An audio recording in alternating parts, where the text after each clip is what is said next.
শুরুতে বাঙালিরা নানা আনন্দে মেতে ওঠে। প্রতি বছরের ন্যায় এবছরও সিরাজপুরের মেলায় আয়োজন করা হয়েছে। গ্রাম্য মেলা মানে আনন্দের অন্ত নেই। গ্রাম বাংলার মানুষ নানাভাবে আনন্দে মেতে ওঠে। মেলার পরিচালনা করে থাকেন সিরাজিরা নিজে। বিভিন্ন গ্রামগঞ্জ থেকে দোকানিরা আসেন, তাদের পণ্য বিক্রি করে লাভবান হয়। সেই সাথে সিরাজপুরেও মেলা উপভোগ করে। বিকেলে সবাই ওরা মেলার উদ্দেশ্যে বেরোন। সিরাজি মহিলা পাঠশালা থেকে মিনিট দশেকের পথ। মেলা বসেছে গ্রামের হাটের বিপরীত ফাঁকা মাঠে। গ্রামের সবচেয়ে বড় মাঠ, চারদিকে মানুষ গিজগিজ, হরেক রকমের খাবার, নাগরদোলা, চরকি, যাত্রাপালা প্রভৃতি রয়েছে। মেলায় পৌঁছে কাকুন অবাক হলো। একেই তো হরেক রকমের জিনিস, তার উপর এত ভিড়। তবে কেমন যেন অস্বস্তি লাগছে তার। সে এত মানুষের মধ্যে কখনো থাকেনি। কাকুন বিরক্তিতে বলল, এত ভিড় রীতা আপা, এই জন্যে আমি আসতে চাইনি। ফুল কাকুনকে ধমক দিয়ে বলল, কাকুন তুই একটু চুপ থাকবি? সবসময় বেশি কথা কইস। এমনিতে আপা আসতে দিতে চায় না, তার উপর তুই বেশি কথা বলছিস। রীতা বলল, শোন কাকুন, বছরে একবার মেলা হয়। গত বছর তো দুর্ঘটনার জন্য মেলা হয়নি। এইবার আমি সেই রকম ঘুরুম। ফুল বলল, ঠিক কইস। চল নাগরদোলায় চড়ি। আরেকজন বলল, না, আগে আমরা চুড়ি আর ফিতা দেখি, দেখ কত রকমের। ফুল বলল, ঠিক আছে, তাই হইব। রীতা এবার সাধল না। না, আগে কিছু খাইয়ে নেই। কত রকমের খাওয়ার জিনিস। আচার দেখে জিহ্বায় পানি বন্যা বইতাছে। ফুল বলল, তোর খালি খাই খাই। আচারে একদিন আচার খাবি, দেখিস তুই। নূপুর বলল, তোরা যা, এই যে সোহাগ, আমি একটু চিঠিটা দিয়ে আসি।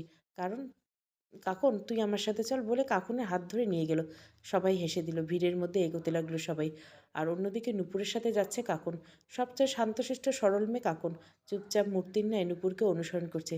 ভিড়ের মধ্যে বাজে ছেলেরা ধাক্কা দিতে চাচ্ছে, তাই কাকুন ভয়ে নূপুরের হাত আরও জড়িয়ে নিল। নূপুর কাকুরের হাতের দিকে চেয়ে বলল, এইভাবে ধরে আসিস কেন? হাত ছাড় কাকুন, আর তাড়াতাড়ি হাঁট, দেখ ওই যে সোহাগ দাঁড়িয়ে আছে। বলে কাকুন ওর হাত ছেড়ে দিল।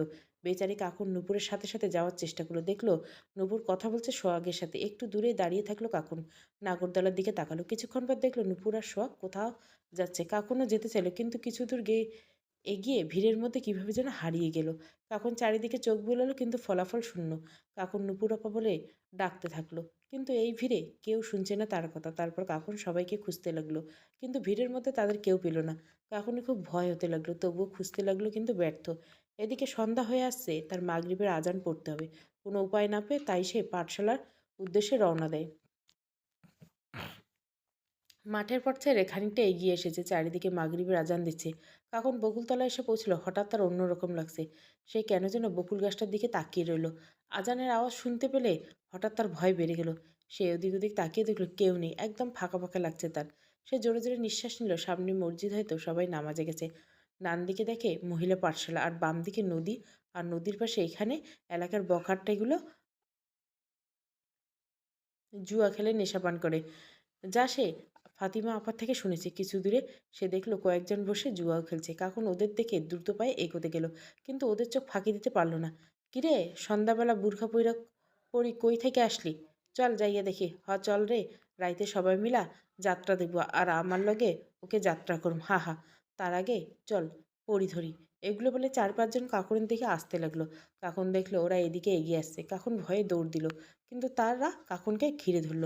আরে কই যাও মাইয়া, তোমার লগে আজ আকাশের চাঁদ দেখমু। আরেকজন বলল, উহ, খালি চাঁদ কেন, রাইতের আকাশে সূর্যও দেখমু আজকে, বলে হো হো করে হেসে উঠল।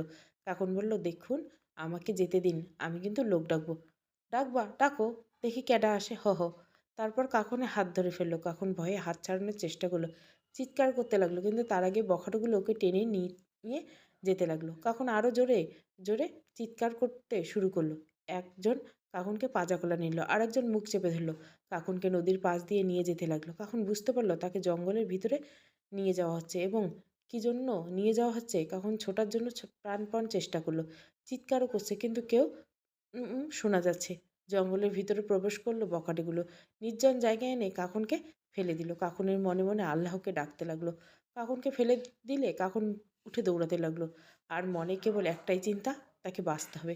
কাকুন জঙ্গলে ছুটলো। চার চোখ বেয়ে জল গড়িয়ে পড়ছে। বেশ খানিক দূরে যেতে কোনো এক শিকড়ের সাথে পা বেঁধে পড়ে গেল কাকুন। পায়ে যে হাঁটুতে আর হাতে ব্যথা পেল, তবুও দুই হাত ভর করে উঠে দাঁড়ালো, কিন্তু শয়তানগুলো ঠিকই ধরে ফেলল। তারপর বলল, তুই আমাদের দৌড় করাইলি, ভাবছিলি তোরে খাইয়া ছাইরা দিমু, কিন্তু তুই হেইডাও পাবি না, ওরে ধর। কাকুন এই কথা শোনার পর এক চিৎকার করলো, বাঁচাও। সাথে সাথে একজন কাকুনের মুখ চেপে ধরলো, তারপর আরেকজন দুই হাত ধরে ফেললো। এবার কাকুন নিকাব খোলার জন্য হাত বাড়ালো। কাকুন কাঁদছে আর ভাবছে আদৌ কি তার শেষ রক্ষা হবে। বারবার দোয়া ইউনুস পড়তে লাগলো। একজন কাকুনের মুখ চেপে ফেললো, আরেকজন দুইজন হাত ধরে ফেললো। নিকাব খোলার জন্য হাত বাড়লো, সেই কাকুনের বোরখা নিকাব খুললো, অমনি কেউ একজন হাত মুচড়ে ফেললো। কাকুন ভয়ে চোখ বন্ধ করেছিল, কিন্তু দুটি শব্দ শুনে চোখ খুললো, রুহুল, সুরুজি। কাকুন চোখ খুলে একজন পুরুষের অভাব দেখতে পেল। সন্ধ্যাবেলা আবছা আলোয় কাকুন চিনতে পারলো এই দুলাল সিরাজির নাতি, যাকে সে মহিলা শালায় দেখেছে।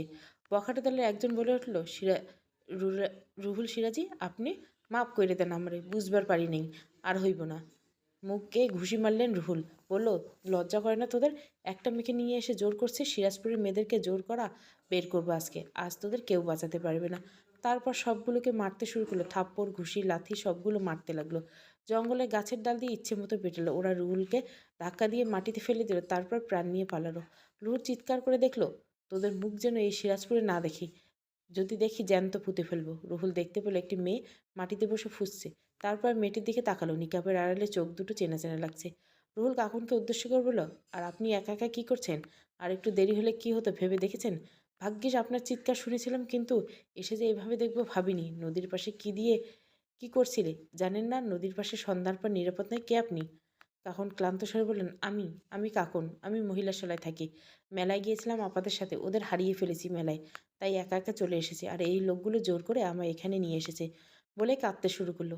রাহুল কাকুনকে চিনতে পারলো। ওর ভীষণ রাগ হলো, তবুও রাগ দমন করে বলল, কান্না থামান, আর কখনো এভাবে বেরোবেন না। আর যারা আপনাকে দেখে রাখতে পারেন না তাদের সাথে কেন এসেছেন? আজ যদি আপনার ক্ষতি হয়ে যেত ভাবুন কি হতো। তখন চুপ করে রইল, তার চোখের জল মোছার চেষ্টা করলো। রুহুল বলল, চলুন আপনাকে এগিয়ে দেই, এই অন্ধকারে না জানি আবার কোন বিপদে বাঁধাবেন। তারপর চুপচাপ দুজনে এগোতে লাগলো। নাকুনর নিকাব ঠিক করলো, বোরখা ঝাড়লো। রুহুল গায়ের জামা লেগে থাকা ময়লা ঝাড়তে যেতে বলল, মসজিদের নামাজের সময় আকাশ দুজন লোক নিয়ে বের হচ্ছিল। যেহেতু ওদের নদীর পথ দিয়ে বাড়ি যেতে হয়, তাই ওরা যেদিকে যাচ্ছিল জঙ্গলের ভিতর থেকে কাকুন রুহুলকে দেখে থেমে গেল তিনজনে। আরে ওইটা রুহুল বাজান না? মাইয়া নিয়ে জঙ্গলে কি করতেছে? হ্যাঁ, রুহুল সিরাজি তো। তা মাইয়া কেটা? মুখোমুখি সবাইকে দেখে থমকে যায় কাকুন রুহুল। আকাশের সাথে থাকা একজন বলে উঠল, তোমরা দুজন জঙ্গলে কি করতেছিলা? রুহুলের মনে প্রশ্ন বলল, চাচা আসলে। এতক্ষণে আকাশ চুপ, তবে এবার আকাশ বলে উঠল, আসল নকল থামাও সিরাজি সাহেব। কও যে সন্ধ্যাবেলা ফুর্তি করতে গেছিলে জঙ্গলে। রুহুল গালি দিতে চেয়েও দিল না। বলল, মুখ সামলে কথা বল আকাশের বাচ্চা, তোর জিভ টেনে ছেড়ে দিব। হ্যাঁ, আমি তো খারাপ মানুষ, তুমি তো সাধু মানুষের বাচ্চা। তা মাইয়ে নিয়ে জঙ্গলে গেছিলা সাধু কাম করতে নাকি? আর আপনারা চুপ করে আছেন? সিরাজি মঞ্জিলের পোলা বইলা চুপ। আর আমার বেলায় কি মাইরার অপমানটা করলো এই গ্রামবাসী? চুপ, মিথ্যে কথা, এগুলো সব মিথ্যে। আপনারা যা ভাবতেছেন তা নয়। আকাশ বাকি দুজন বলল, হ্যাঁ, আমরা তো সত্য মিথ্যা বুঝি না, তাই না? যাও, কেউ সিরাজি আব্বারে ডাক দাও, হেতি নিজে আইসা দেখুক ঘের বংশের কুকীর্তি। একটু পর উপস্থিত হলো দুলাল সিরাজি সহ কয়েকজন মুরব্বী এগিয়ে এলো। দুলাল সিরাজি জিজ্ঞাসা করলো, কি হয়েছে এখানে? আক্কাস হেসে বলল, সিরাজি আব্বা, আপনার বড় নাতি মাইয়ে নিয়ে ধরা পড়ছে। দুলাল আক্কাসকে ধমক দিয়ে বলল, মুখ সামলায় কথা কিবে আক্কাস, আমার নাতি তোর মতো না, এই অকাম করতেই পারে না। হ্যাঁ, আমি তো খারাপই, কিন্তু আমরা নিজের চোখে দেখেছি। আর পঞ্চায়েতের সহ আরও অনেকেই আসিল। রুহুলের দাদার কাছে যেয়ে বলল, দাদা জান, ওনারা যা ভাবছো সব মিথ্যা। আমি শুধু ওনাকে এগিয়ে দিতে। আক্কাস কথা থামিয়ে দিয়ে বলল, আরে রাখো মিয়া, ধরা বইরে সবাই এমন করে। এখন দেখবার চাই সিরাজি আব্বা কি বিচার করেন। নিজের রক্ত বইলে কি ছাড় দিব নাকি? দুলাল এবার সকলের উদ্দেশ্যে বললেন, আমার নাতির উপর আমার বিশ্বাস আছে, কিন্তু যদি আমার নাতি খারাপ কাম করেই, এর বিচার আমি করবো। তোমরা কেউ সচক্ষে খারাপ কাম করতে দেখেছ? আক্কাস সাথে সাথে পাঁচজনের মাথা নিচু করে ফেললো, কিন্তু আক্কাস দম্বার পাত্র নেই। সে প্রতিশোধ নেওয়ার সুযোগ হাতছাড়া করবে না। তাই আবারও বলল, জঙ্গলে পোলা মাইয়া কেন যায়? এই সিরাজপুর মেলা মানুষ নিয়ে গেছে জঙ্গলে, সেইটা সকলে জানা।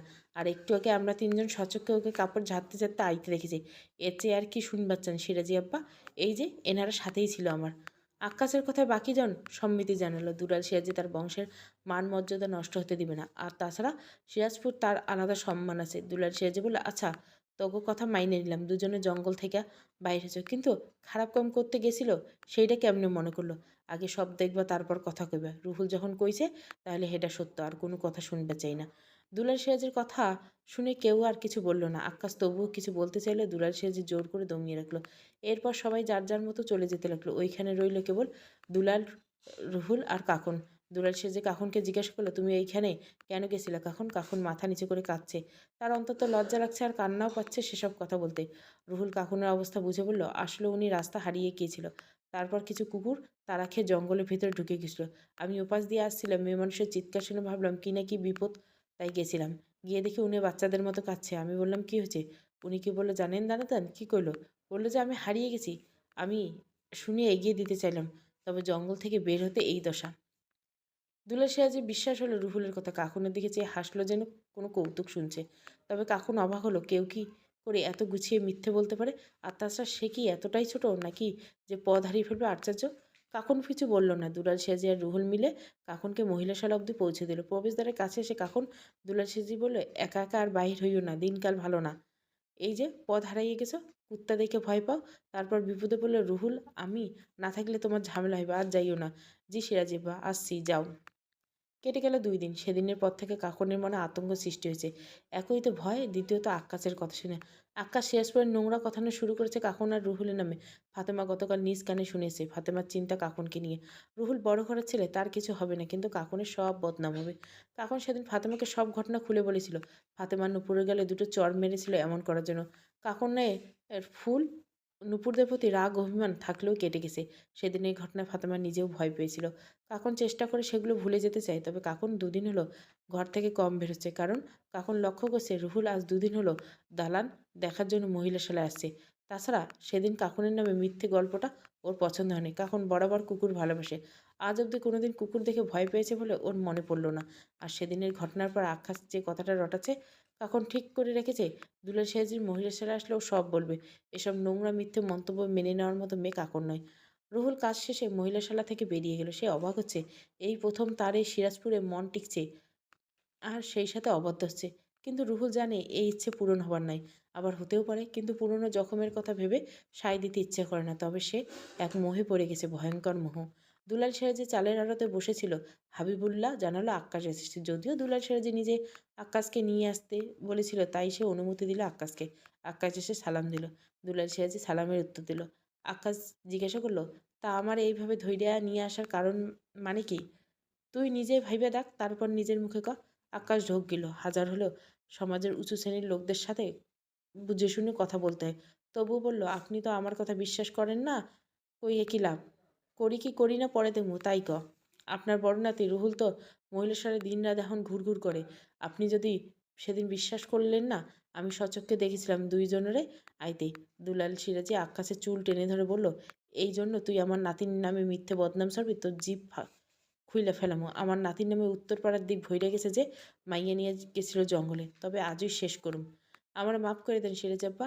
তয় এইডা সত্য, কসমে আপনারে নাতি ওই মহিলাশালায় ঘুরঘুর করতেছে ইদানিং। ওই মাইয়ারে মনে হয় পছন্দ করছে। তয় আমি আর কাউরি কমু না। মাফ করে দেন। দুলাল সাহেব ছেড়ে দিল, তবে বলল, আজ যদি শুনি তোর জান থাকবো না, বিদায় হ। আক্কাস জুতো হাতে নিয়ে দৌড়ে পালালো। লাগাবে না শোধ নেওয়া, নিজে বাঁচলে বাপের নাম। তবে দুলাল সিরাজি নিজের দাড়িতে হাত বুলাতে লাগলো। মাথায় তার নতুন চিন্তা ঢুকে গেল। রাতের সবাই খাওয়ার শেষে উঠে গেলে দুলাল সিরাজি রুহুলকে বসে থাকতে বললেন। সবাই চলে গেলে দুলাল সিরাজি খেতে খেতে বললেন, তোমার লাগে জরুরি কথা আছে। কি কথা দাদাজান? কিছু কি শুনছো? কি শুনবো? গ্রামে আক্কাস কি শুরু করেছে তোমার নামে?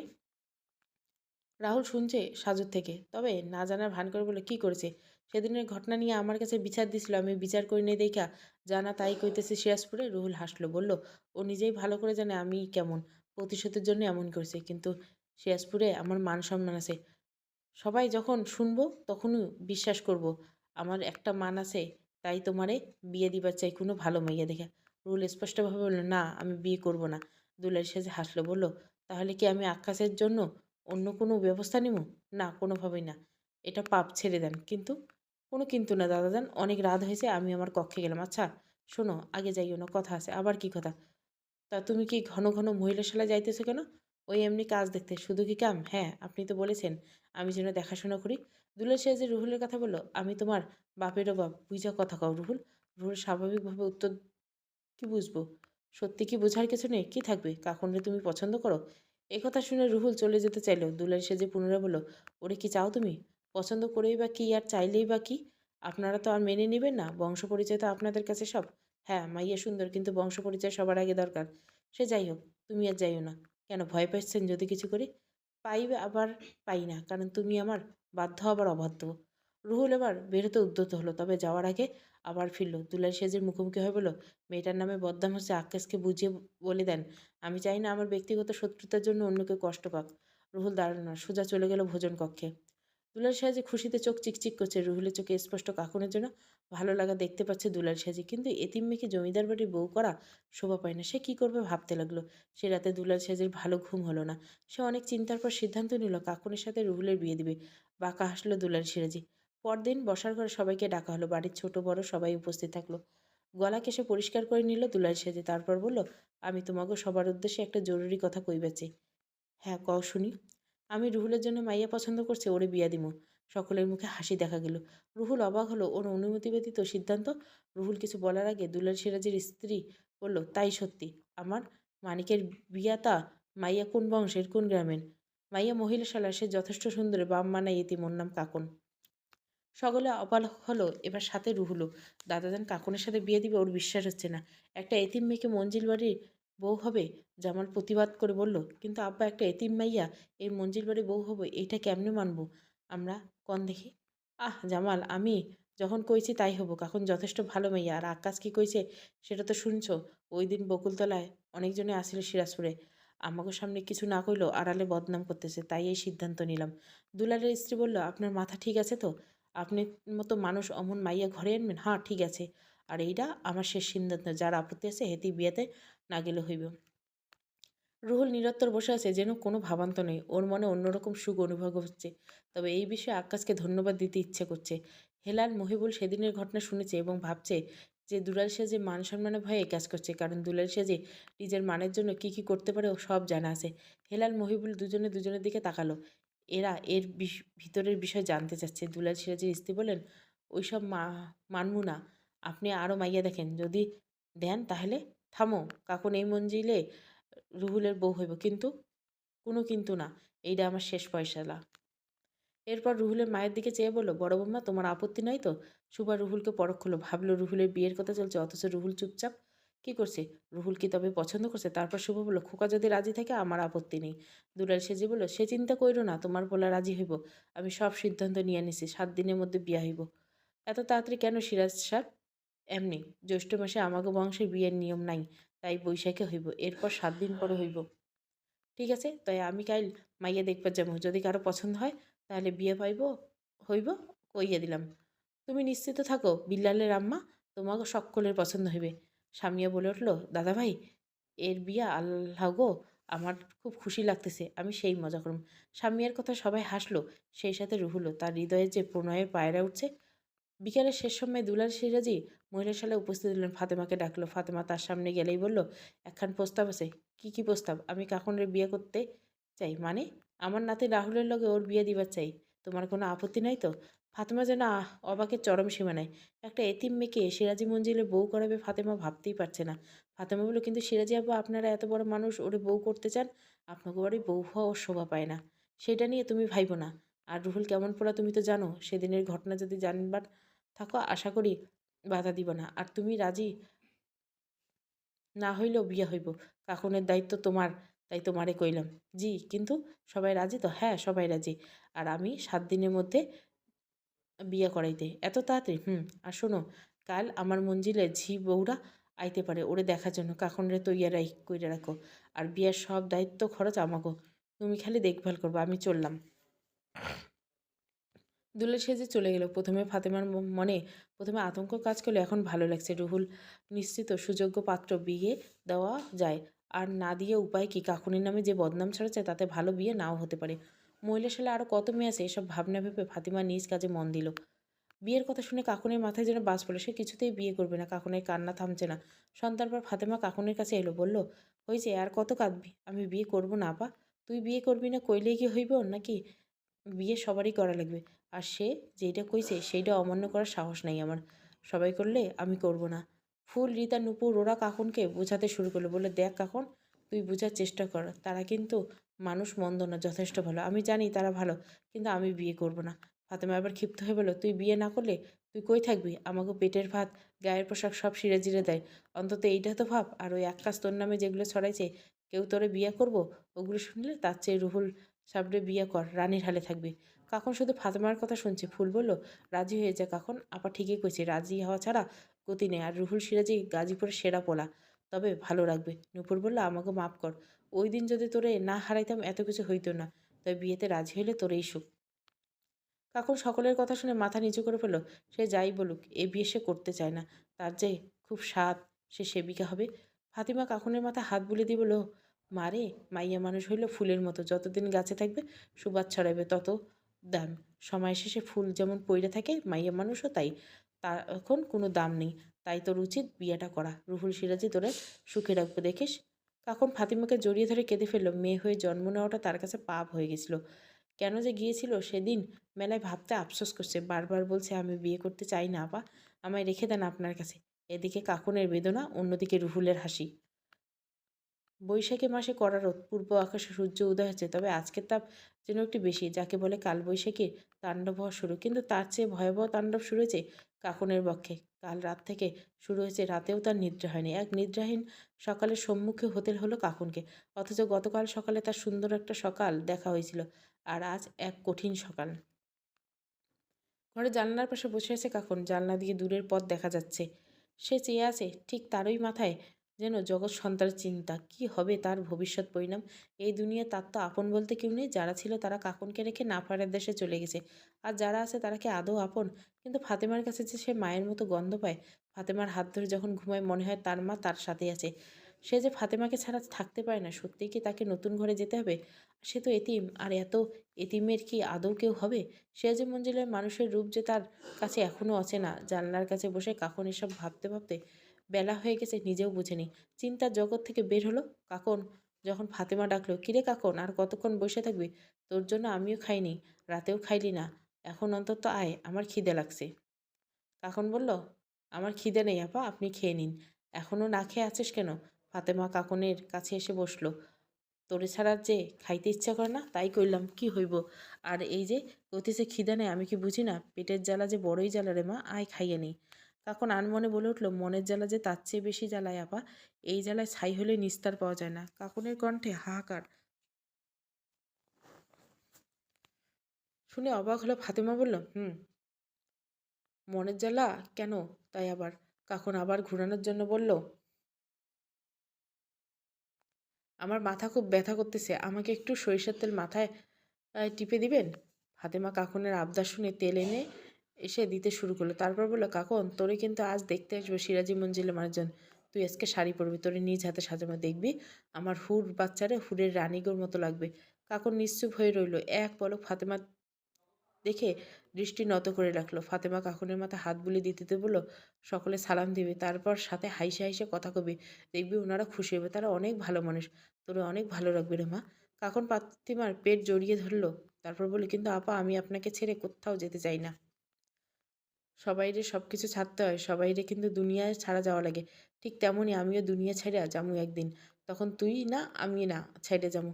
তখন তুই করবি ক? তোর তো কেউ নাই। এই দুনিয়ায় তোর একটা পরিবার হইব। আমি দেখে যাইতে চাই। কাকন জোরালো গলায় বলল, আমার কাউকে চাই না, কোনো পরিবার লাগবে না, আর আমি আপনাকেও যেতে দিব না আপা। তা হয় না কাকন, মেয়েদের স্বামীর ঘরে সবারই লাগে। আমারে দেখ, আমারও বিয়ে হয়েছিল, কিন্তু থাক, বাদ দে সেসব কথা। কাকন অবাক হয়ে বলল, আপনার বিয়ে হয়েছিল, কিন্তু আপনি যে বলেছিলেন আপনার কেউ নেই, কোনো কেউ ছিল না আপা? ফাতেমার গলা ধরে আসলো, তবুও বলল, কেউ নেই, এইটা সত্য। মা মরা ছিল। বাজানার সৎমা মিলে বিয়ে দিছিল অল্প বয়সে। বিয়ের কয়েক বছর ভালোই গেল। আমার পোলাপান হয় না দেখা আমারে অবহেলা শুরু করলো। নতুন বউ কইরে নিয়ে আইলো আজেদারে। বউ পোয়াতে হইলো। খুশি হয়েছিলাম যে আমিও পোলাপানের মুখ দেব, কিন্তু খালাস হওয়ার সময় মইরা গেল। আমি ওই কয়দিন খুব কাঁদছিলাম আমার সতীনের জন্য। তয় যতই না সতীনের জন্য, তার চেয়ে বেশি আমার স্বামীর জন্য। এ আজেদারের জন্য খুব কাঁদছিল। তার কান্দন দেখে বুক ফাইটে যাইতেছিল আমার। তারপর হঠাৎ কইরা গায়েব হইয়া গেল। কিন্তু কই যে গেল আর আইও না। সিরাজি আব্বা অনেক খোঁজ করছিল, পায়নি। পরে আমারে মহিলা পাঠশালায় কাম দিছিল। তারপর এতিম মাইয়াগো দেখাশোনার কাম করি। এই হেইডার আমার পরিবার। এক যুগ হইল আমি এখানে এসে। তারা অনেক ভালো মানুষ। কাকুনকে জড়িয়ে ধরে কাঁদতে শুরু করলো ফাতেমা। সব শুনে কাকুন নিশ্চুপ। আজ প্রথম সে ফাতেমাকে কাঁদতে দেখল। কাকুন যে ফাতেমার জন্য ভীষণ মন খারাপ লাগলো তারপর কান্না থামালো। আপা, আমি কি আপনার কেউ না? আপনি ছাড়া কিন্তু আমার কেউ নেই, কেউ নেই। ফাতেমা চোখ মুছে বলল, আচ্ছা আর কাঁদছু না। আর শোন, তোর বাড়ি হইব, ঘর হইব, খুশি হওয়ার সময় হন। তাই আমারে কিন্তু ভুল বুঝিস না। আমার কাছে মাঝে মাঝে আসিস। আমি আপনাকে কখনোই ভুলব না। আপনি যে আমার মা। ফাতেমা কাকুনের চোখের দিকে তাকালো। তাকে কেউ ভালোবেসে মা ডাকলো। মাতৃত্বের সাহায্যে তার কখনো গ্রহণ করা হলো না। তার বুকে চাপা কষ্ট অনুভব হলো। কাকুনের কপালে চুমু দিল। তারপর বলল, হয়েছে, চল খাইয়ে নে। তারপর তৈরি হবি। একটু পর সিরাজি মঞ্জিলে বেগমরা আসবে। সিরাজি মঞ্জিলের সবাই মহিলা সেলায় আসলো। রুহুলের আম্মা, ছোট আম্মা, দাদি, স্বামীয়া, চাচি আম্মা এলো। সাথে মিষ্টি দই নিয়ে আসছে, আর সাথে বড় বোয়াল মাজার 7টা শাড়ি। পাকা কথা বলার সময় এগুলি নিয়ে যাওয়ার নিয়ম সিরাজি বংশের। ফাতেমা সবাইকে সালাম দিল। আসসালামু আলাইকুম আম্মাজানেরা, আসেন বইসেন আপনারা। রুহুলের দাদিমা বলল, ওয়ালাইকুম সালাম। তোমার অস্থিরতা হওয়া লাগবে না, তুমি যাইয়া মাইয়া ডারে নিয়ে আসো। আমার মানিকের বউরে দেখার জন্য যে আমার আর তস হইছে না। ফাতেমা বলল, জি আমি এক্ষুনি নিয়ে আসতেছি। লাল রঙে এক তাঁতের শাড়ি পরছে, জোড়া ফুরু যুগলের চোখে কাজল, কানের দুপাশে ছোট ছোট চুল মুখের উপর পড়ছে, কোমর অব্দি চুলগুলো ছেড়ে দেওয়া, মাথায় কাপড় দিয়ে সব চুল ঢাকা, শুধু গোলাপি মুখটুকুই দেখা যাচ্ছে। ফর্সা গোলাপি রাঙা গায়ে লাল শাড়িতে যেন কাকুনে অপসরীর মতো লাগছে। ফাতেমা কাকুনের সাথে করে নিয়ে এলো, সাথে শরবত আর পান নিয়ে হাজির হলো কাকুন। আর সুমধুর কণ্ঠে বলল, আসসালামু আলাইকুম। দাদিমা মুগ্ধ হয়ে বললেন, ওয়ালাইকুম সালাম। এ তো দেখে আসমানে পরী গো ফাতেমা। আমার মানিকের তো আগুনের দলা। নাম কি তোমার? জি, নাম কাকন। রুহুলের চাচি জাহানারা শরবত নিল, তারপর বলল, আম্মা এত সুন্দর মাইয়া আমাকে সিরাজপুরে আসলো, আর আমরা আজ দেখলাম মাইয়া আমার খুব পছন্দ হয়েছে, জান্নাতের হুল পড়ি এটা। স্বামী উৎপল্ল হয়ে, আল্লাহ গো, আমার ভাবি যেন এত সুন্দর, এই জন্য দাদাভাই তো চোখ সরাতেই পারছে না, বলে কুনোই দিয়ে ঘুতা দিল রাহুলকে। কাকুন রাহুলকে দেখে ভিন্ন জগতে চলে গেছিল। সে নিজেও কল্পনা করেনি কাকুন এত সুন্দর লাগবে লাল শাড়িতে। সদ্য ফোটা রক্তজবা ফুলের মতো লাগছে দেখে, আবারও তার হৃদগতি বেড়েই চলল। রুহুলের ছোট্ট আম্মা মালিকা বলল, স্বামীও সব জায়গাতে দুষ্টুমি করার গে। চুপ থাক এখন, কাকন তোমারে আমার অনেক পছন্দ হয়েছে। রুহুলের মা শুভা কাকুনের মুখ দেখে অবাক হলো। তার কাকুনকে দেখে খুব শান্তি লাগছে। সে নিজেও কল্পনা করেনি তার খোকার বউয়ের রূপ এমন হবে। শুভা সুখের নিচে নিঃশ্বাস ফেলে বলল, মাশাআল্লাহ, এসো আমার কাছে এসে বসো। কাকন ফাতেমার দিকে তাকালো। ফাতেমা সম্মতি দিলে কাকন যেয়ে বসলো। রুহুলের মা কাকনের থুতনিতে হাত দিয়ে মুখটি চেয়ে চেড়ে দেখলো। তারপর হাতে সোনার আংটি পরিয়ে দিল। হাতে সোনার বালা আর নাকে ছোট নাকফুলটা খুলে সাথে আনা নাকফুল পরিয়ে দিল। সুভা কাকুনের হাত ধরে বলল, শোনো কাকুন, এগুলো কোনোদিন খুলবে না। এগুলো বিবাহিত স্বামীর চিহ্ন। যতদিন স্বামী বেঁচে থাকবে তুমি পরবে। আর আজ থেকে আমিও তোমার মা। নিজেকে আর এতিম মনে করবে না। কাকুন মাথা দিয়ে সম্মতি জানিয়ে বলে, জি। সুভা আবারও বলল, আজ থেকে তোমার নিজের পরিবার আমরা, বলে কাকুনকে বুকে টেনে নিল। সুভার মনে হলো নিজের সন্তানকে বুকে নিল। কাকুন সুভার কথাতে চুপ রইল। সুভা নিশ্চিন্তিত ছিল রুহুলকে নিয়ে। অজান্তে চোখ বেয়ে দুফোঁটা অশ্রু ঝেলল সুভার। হাত দিয়ে সকল অগোচরে মুছে নিল সুভা। স্বামীয়া এবার কাকনের কাছে বলল, ভাবিজান, আমি হইলাম স্বামীয়া, আপনার সবচেয়ে ছোট ননদ। বাকি দুটো বিয়ে হয়ে গেছে, তবে আজ কালের মধ্যে চলে আসবে। কাকুন মুচকি এসে বলল, ও আচ্ছা। ফাতিমা সকলের শরবত এগিয়ে দিয়ে বলল, আপনারা মুখে নেন আম্মা, কিছু খাইতেছেন না কেন? শরবত খান, কাকুন শরবত বানাইছে। রুহুল শরবত খেলো। এবার তার হৃদয়ে ঠান্ডা হলো। তার কাকুনের সাথে কথা বলতে খুব ইচ্ছে করছে, কিন্তু মা চাচিদের সামনে বলতেও লজ্জা করছে। সব কিছু না কিছু মুখে নিলেও শুভা নিল না। তা দেখে ফাতেমা বলল, আপনি তো কিছুই নিলেন না আম্মা। শুভা কাকুনের দিকে চেয়ে বলল, কাকুনকে দেখেই আমার মন ভরে গেছে, আর কিছু লাগবে না। রুহুলের দাদিমা বলল, পান্ডা ভালোই লাগছিল। এতদিন সিরাজ সাহেবের খালি সুনাম করতো, তো হ্যাঁ নিজেই স্বাদ নিলাম। কাকুনের হাতে জাদু আছে। কাকুন তোরে আমার আর দিলে ধরেছে। কাকুন চুপচাপ কথা শুনল। দাদি এবার বলল, আজ তাহলে উঠি। কাকুন খুব শীঘ্রই তোরে আমার ঘরে নিয়ে যাবো। এরপর কাকুনের হাতে কিছু টাকা দিল। কাকুন নিতে না চাইলে ফাতেমা যখন নিতে বলল, কাকুন তখন টাকা গ্রহণ করলো। সবশেষে দাদিমা কাকুনের মাথায় হাত বুলিয়ে দিল। ভালো থাকিস বাবু, বলে উঠল। দাঁড়ালো রাহুলের দাদি। লাঠি ভর করে হাঁটতে হাঁটতে বেরিয়ে গেল। সবাই চলে যাওয়ার জন্য পা চালালো। কাকুন সবাইকে হাসি মুখে বিদায় জানালো। ঘর থেকে বের হলো। রুহুলের সাথে সাথে চোখ পড়তে কাকুন চোখ নামিয়ে নিল। একে একে সকলের প্রস্থান নিলে সকলের অগোচরে রুহুল কাকুনের কাছে এসে দাঁড়ালো। কাকুন চলে যাওয়ার জন্য ছুটলে শাড়ির আঁচল কিছুটা কাছে নিয়ে এলো এবং তারপর কানে কানে বলল, রুহুল সিরাজের হৃদয় হরণী, রুহুল সিরাজি খুব শীঘ্রই হরণ করবে, প্রস্তুত থাকবেন হৃদয় হরণী। রুহুল কাকুনের শাড়ির আঁচল ছেড়ে দিল। আঁচল দিয়ে কাকুনের মাথায় আরো বড় ঘোমটা টেনে দিয়ে মুচকে হেসে বিদায় নিল। রুহুলের কথায় কাকুন ঠায় দাঁড়িয়ে রইল। লজ্জায় লজ্জাপতির পাতার মতো নুইয়ে পড়ল। গাল দুটো লাল রঙের ধারণ করলো, এমন কথা সে আগে কখনো শুনেনি। এই কথা শোনার পর কাকুনের বক্ষে আবারও পোলাই নৃত্য শুরু হলো। তবে এই নৃত্য এক অন্যরকম অনুভূতি, এক ভয়ঙ্কর অনুভূতি। এতক্ষণ পর্দার আড়ালে দাঁড়িয়েছিল ফুল, রিতা, নূপুর সহ আরেকজন।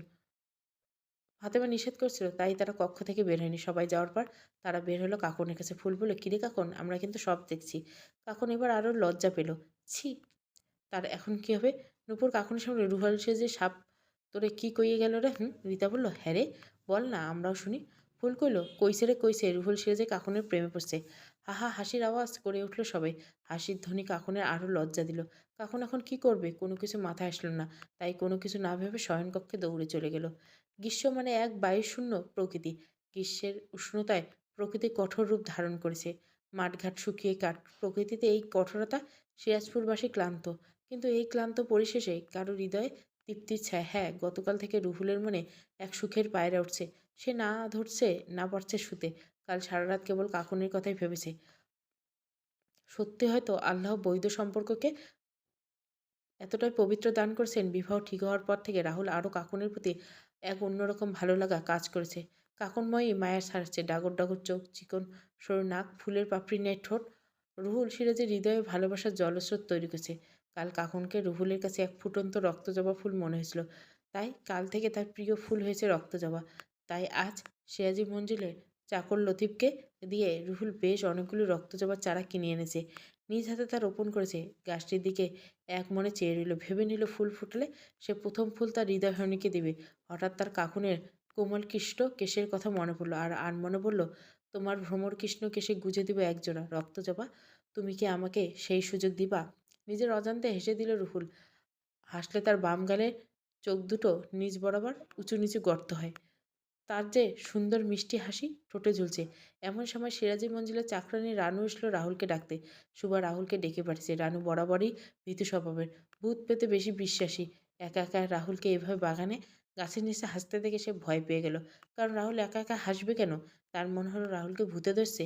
সে দাভাই বলে একবার আস্তে করে ডাকলো, কিন্তু রাহুল তো সাড়া না পেলই না। উল্টে রাহুলের হাসি আরো প্রশস্ত হলো দেখে চিৎকার করে বলে, আম্মা গো বলে দৌড়ে মহলের ভিতরে চলে গেল। অন্যদিকে রানুর চিৎকার শুনে রুহুলের হুঁশ ফিরল, কিন্তু যখন দেখলো রানু অন্দরমহলে দৌড়াচ্ছে তখন সে অবাক হলো। পরে মনে পড়লো সে তো হাসছিল। পরক্ষণে মনে হলো রাহুল তাকে একা হাসতে দেখে বিশ্রী ব্যাপার মনে হলো তার কাছে।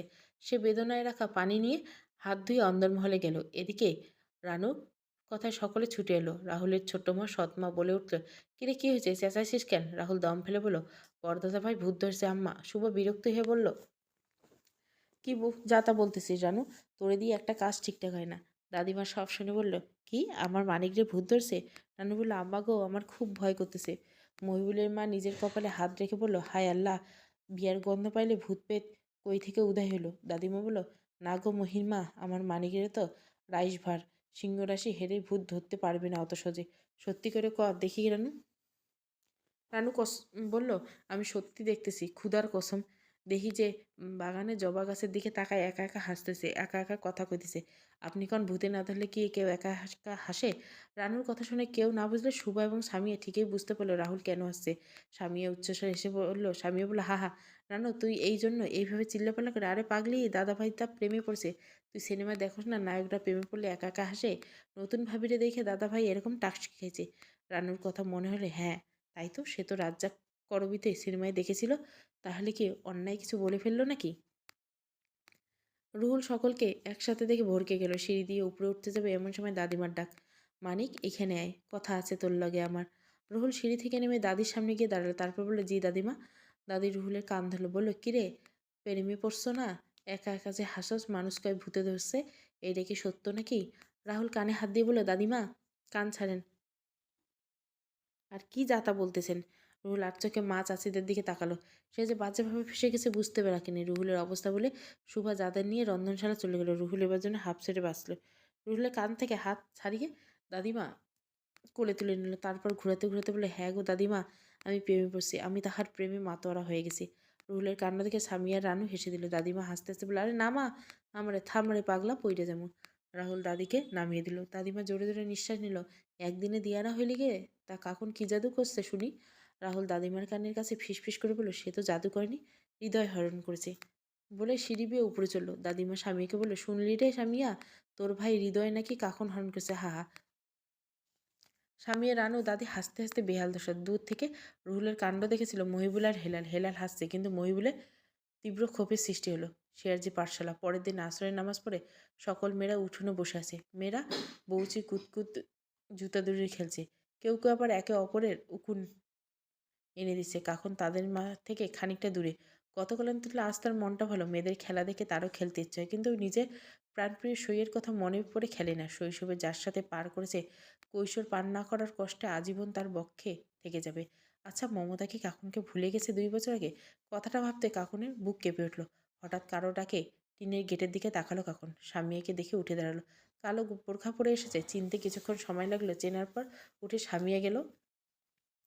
স্বামী বলল, কি গো ভাবিজান, চিনছো আমারে? কাকুন বলল, জি, আসো ভিতরে আসো। স্বামীর সাথে রানু আর একজন মহিলা এসেছিল। স্বামীকে নিয়ে কাকুন ঘরে গেল। ফাতেমাকে ডাকলো। স্বামীকে দেখে ফাতেমা কাছে এসে কাঠের টুল এগিয়ে দিল। স্বামীয়ে বসলো। তারপর বলল, আমি আসছি নতুন ভাবিরে মাপ নিতে। দাদিমার হুকুম, কাম একদম ঠিকঠাক মতো করতে হবে। দাদিমা পাঠাইছে ভাবির মাপ নিতে। আর এই যে ইনি হইলেন আমাগো সিরাজুম মঞ্জিলের মাইয়া গো, পোশাকের বানানো দর্জি। ফাতেমা বলল, ও ঠিক আছে, কাকুন মাপ দাও। দর্জি কাকুনের সব মাপ নিয়ে কাগজে লিখে রাখলো। বিয়ের জন্য পেটিকোট ব্লাউজের মাপের বানানোর দায়িত্ব তার। মাপ নেওয়া শেষ হলে স্বামীও ফাতেমার থেকে বিদায় নিল। তারপর ঘর থেকে বের হতে কাকুনকে সাথে নিয়ে তারপর বলল, জানো ভাবিজান, দাদাভাই তো তোমার প্রেমে পাগল হয়ে গেছে। একা একা হাসে, তুমি নাকি হৃদয় হরণকেছে, হি হি। স্বামীর কথা শুনে কাকুনের লজ্জা লাগলো। স্বামী কিভাবে জানলো? লোকটা নিশ্চয় বলেছে। লোকটা কি ঠোঁটকাটা? বেশ বুঝতে পারলো কাকুন। কাচুমাচু হয়ে বলল, আমি কিছু জানি না। স্বামী কাকুনের অবস্থা থেকে হেসে ফেলল। স্বামী বলল, থাক, লজ্জা পাইতে হব না, আমি আজ আসি। কাকুন বিদায় জানালো। আল্লাহ হাফেজ। স্বামী কাকুনের কানের কাছে যেয়ে বলল, আর শোনো গো ভাবি, এত লজ্জা পাইয়া এখনই শেষ করো না, বাসরাতের জন্য কিছু রাইখো। কাকুনের লজ্জায় মাথা নিচু করে ফেললো, কান গরম হয়ে বলল। স্বামী আল্লাহ হাফেজ বলে চলে গেল। কাকুন স্বামীর যাওয়ার পানে রইল। একমাত্র স্বামীকে তার সরল মনে মনে হলো। সিরাজি বংশের এই প্রথম কাউকে ভালো মনে হলো। যাওয়ার পানে দীর্ঘশ্বাস ফেলে ঘরে গেল কাকুন। দুলাল সিরাজি অন্যতম প্রিয় ব্যক্তি রুহুল। দুলাল সিরাজি এক ঢিলে 2 পাখি মারল। প্রথমত রুহুলের লন্ডন যেতে পারবেন না দেখে স্ত্রীকে রেখে কাকুনের মতো রূপবতীকে রুহুলকে কাবু করেছে, সে তা বুঝতে পেরেছে। আবার সিরাজপুরের সামনে সেদিন মান সম্মানও বেঁচে গেল। এবার শীতের শুরুতে রুহুলের উপর সকল দায়িত্ব দিয়ে অবসর নিতে পারবে। দুলাল সিরাজের আনন্দের শেষ নেই। কাকুনকে তার এমনিতেও পছন্দ ছিল, আর আনন্দের শেষ নেই। সে নিশ্চিত এবার সবার ভালো থাকবে। বিশ্রাম কক্ষে বসেছে দুলাল, জামাল, রুহুল, হেলাল, মহিবুল। খাতা কলম নিয়ে সকলে আত্মীয় অতিথিদের তালিকা করছে। সিয়াজি মঞ্জিলের বড় ছেলে বিয়ে বলে কথা। বহু বছর পর আবারও উৎসব, তাই রাজকীয়ভাবে বিয়ের সব আয়োজন। দুলাল সেজে বললেন, সকল অতিথির তো নাম লেখা হলো। কাল সকলে যেখানে যারা আছে সকলের আমন্ত্রণ করা শুরু করব। আমাকে রুহুলের বিয়ে বলে কথা। রুহুল মুচকে আসলো। সত্যি তার বিয়ে? যত তাড়াতাড়ি হবে ততই তার হৃদয়ের প্রশান্তির দেখা মিলবে। জামাল বলল, আব্বাজান, আপনি কোনো চিন্তা করবেন না, সব কাম ঠিক কইরা হয়ে যাব। কালই সকলের বাড়িতে দাওয়াত দেওয়া হইব। পরশু থেকে বাড়িতে মেহমান আসবে। দুলাল বলল, হ্যাঁ, তোমরাই তো দেখবা। বিলাল তো আর সুস্থ হবে না। তাহলেই আমার বড় পোলায় নিজের বড় পোলার সকল কাম নিজ হাতে করত। মহিবুল বলল, সবই কপাল দাদা যান, তবে যাই কন, কামটা আমার মতে ঠিক হইল না। একেবারে এতিম মাইয়া সিরাজি মঞ্জিলের বউ হলো, তার উপর যেইখানে চাচাজানের এত বড় ক্ষতি হইল, ওইখানকার মাইয়া কি আর ঘরে নিয়ে আনবেন? জামাল ব্যঙ্গ করে বলল, আব্বাজান যা ভালো বোঝেন তাই হইব। তুই এগুলো নিয়ে ভাবিস না। তোর বড় ভাইয়ের বিয়া, আনন্দ কর, ফুর্তি কর। হুদাই এগুলো কোষ। মাইয়া এতিম তো কি হয়েছে? আগুনে ঘি ঢালার জন্য মূলত এটা মহি আর জামালের পরিকল্পনা, কিন্তু এতে ব্যাঘাত ঘটালো রুহুল। রুহুল বলল, কি বলতে চাও? তোমার কাকন ওই মহিলাশালার মেয়ে বলে অমঙ্গলকর? আব্বার সাথে যা হয়েছে তার জন্য আমি নিজেও কষ্ট পাই। শুধুমাত্র মহিলাশালার জন্য অঘটন করেছিল বলেই কি এমন করছো নাকি? না কাকুনের বাবা মা নেই বলে কাকুনকে ছোট করছেন? আর মহি, তুই যে কাকুনকে ছোট করে কথা বলিস কেউ না জানলেও, আমি কিন্তু ঠিক জানি। তুই না থাক, সেসব বিষয়ে আমি মুখ খুলতে চাই না, বলেই বের হয়ে গেল রুহুল। মহিবুল এবার একটু নড়েচড়ে বসলেন। জামালও চুপ। রুহুলকে মেপে মেপে কথা বলে। খুব কম কথা বলবে, তবে কথা যেন শখানিকের সমান। দুলাল রুহুলে যাওয়াতে খেপে উঠল। আহ, কি শুরু করে তোমরা! আর জামাল, তোমার পোলা মহিরে মুখ বন্ধ রাইখার কও। আমি এই বিয়াতে কোনো অশান্তি চাই না, কইয়ে দিলাম। জামাল দোষ ঢাকার জন্য বলল, আব্বাজান, এইটা তো ঠিক, ওইখানকার জন্যই তো ভাইজানের। দুলাল সেজে জামালকে থামিয়ে দিল। ব্যাস, আর একটা কথা না, যাও, যারে যা কাম দেওয়া হয়েছে ওইটা কাম করবা, ওইটারে বলে সে দুলাল সেজে নিজ কক্ষে চলে গেল। মহিবুল এবার বাবার কাছে যেয়ে বলল, আর কতদিন গোলামি করুম আব্বা? আপনি তো ওই বুড়ারে কিছুই কর না। জামাল বলল, আহ, খালি ফটর ফটর কর, ঝোপ বই যে কোপ দিতে হয়, বুঝলি মাহি? মাহি অশ্রব্য গালি দিয়ে বলল, আপনার ঝোপ? আর রুহুল নিব কোপ, ও নিব কইয়া গেলাম। চল হেলাল, মাল খামু। চলবে। দেবী দ্বিতীয় পর্ব।